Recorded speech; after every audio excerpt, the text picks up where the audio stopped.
Hey everyone, 'twas the Friday before Christmas and all through Clark County, our reporters were following stories aplenty. We'll work on that. But we were also checking out some of the many Christmas light displays from Camas to East Vancouver to La Center to downtown. There are holiday masterpieces to see in every corner of the county, including Camas assistant football coach Rick Harrington, who has around 35,000 lights in his yard and has grown quite famous for his festive display. Be sure to check some of them out this weekend. You can share your own Christmas decoration pictures and videos as well on the Clark County Today Facebook page. Well, the city of Camas has moved into the demolition process for the historic Crown Park pool. The pool was closed this past summer after a consultant told the city it would take at least $100,000 just to get it ready to open. Over the summer, the city reviewed proposals about what to do with the pool, including an offer from Camas Athletic Club to take it over. But ultimately, the city decided simply to demolish the pool and pursue a joint community center with the city of Washougal. It's unclear at this point if Camas plans to pursue a splash pad at the Crown Park site or simply move on.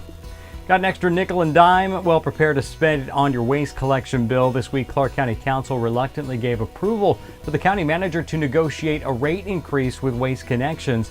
The hauler says it's necessary following China's decision to stop buying U.S. recycling over concerns about contamination. Waste Connections says that they've had to hire extra people and slow down sorting of recycled products to remove stuff that shouldn't be there. They're expecting to add a little over $2 per month to your recycling bill sometime early next year. Well, cake was cut, memories were shared, and the county bid farewell to a pair of outgoing council members this week. Chair Marc Boldt was honored for his years of service to the county and his extensive knowledge of county operations. He'll be replaced by District 4 Councilor Eileen Quiring. District 1 Councilor Jeanne Stewart missed out on an opportunity for a second term. The former longtime Vancouver councilwoman said she appreciated this council's ability to constructively disagree and yet find a way to move on. In his editorial this week, ClarkCountyToday.com editor Ken Vance shared a pair of letters penned in recent days by area elected officials to Washington Governor Jay Inslee, offering their thoughts on our traffic congestion issues and the proposed I-5 bridge replacement. 8 area lawmakers wrote a joint letter to Inslee asking the governor to consider alternatives to light rail as part of the I-5 bridge replacement project. The lawmakers were responding to the governor's newly released 2019-2021 budget, which includes funding for an I-5 bridge replacement and language that the Washington Department of Transportation, quote, shall assume any plan for a new bridge will include light rail, unquote. 17th District Representative Vicki Kraft declined to sign that joint letter, choosing instead to write her own to the governor.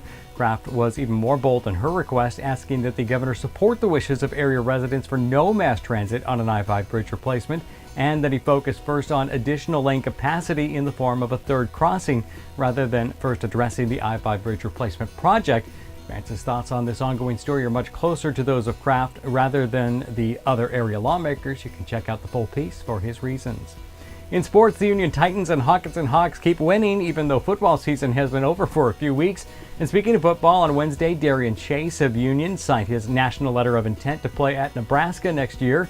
On Thursday, Union quarterback Lincoln Victor was voted the State Football Player of the Year for all classifications, and Hawkinson receiver Sawyer Racanelli was voted the Class 2A State Player of the Year. Union and Hawkinson both won state championships this season. On the basketball court, Caden Perry of Battleground is so good that he has coaches from Gonzaga and Pac-12 schools in the gym to see him, but he's more inspired by another person in the gym, though. Caden almost lost his mother last winter, and this basketball season, she's on the road to recovery and at most of Caden's games. That's a small look at some of the stories you'll find this week at ClarkCountyToday.com. Know something we should be covering? Shoot us an email, news@ClarkCountyToday.com. And be sure to give us a follow on Facebook, Twitter, and Instagram to see when new stories are posted and be part of the lively conversation. For all of us at ClarkCountyToday.com, I'm Chris Brown. Have a great weekend, a Merry Christmas, and we'll see you next week.